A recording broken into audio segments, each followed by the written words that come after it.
Joining us now, the author of the #1 bestseller, The Russian Hoax, the illicit scheme to clear Hillary Clinton and frame Donald Trump, Gregg Jarrett, along with investigative reporter, Fox News contributor Sara Carter. Sara, we begin with you. John Solomon's report from tonight.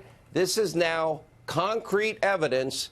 The FBI was told everything about Christopher Steele, who paid for the Russian dirt dossier lies, and they then used it anyway to spy, in spite of what James Comey says.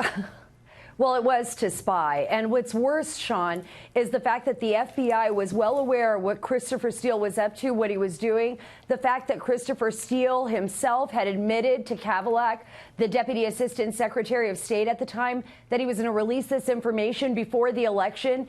This was certainly to target then candidate Trump and eventually President Trump. Because remember, after they get the foreign intelligence surveillance warrant to spy on Carter Page, which they did not disclose to the courts all the information that they had and where this information came from, and the fact that half of it was lies, they continued to spy on Carter Page, renewing it for 4 times during 2016 and throughout 2017, all the way until the fall, the last one actually being signed by Rod Rosenstein. So what John broke here is so significant and so important, it's going to unleash the avalanche, because now they're going to have to explain why they did this. And it is absolutely spying when you concoct a tale to actually look into other people's emails, listen into their telephone conversations, and try to set up a duly elected president of the United States.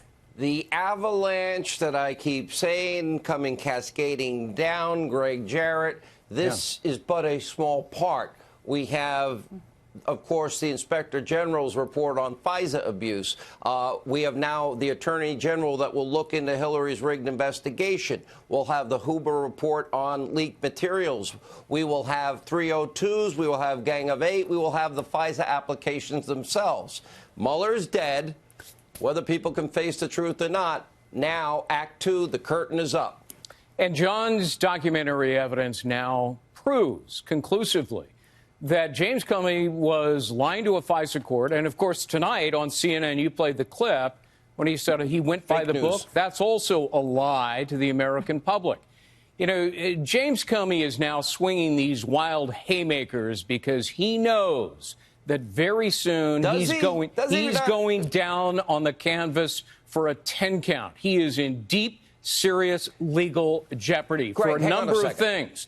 Lying to a FISA court, leaking government documents that he stole, starting an investigation without credible evidence, spying on the Trump campaign, and making false statements to Congress. I hope he saved all of the money he made from that phony book of his talking about liars and lying people, because he's going to need the money for his defense team.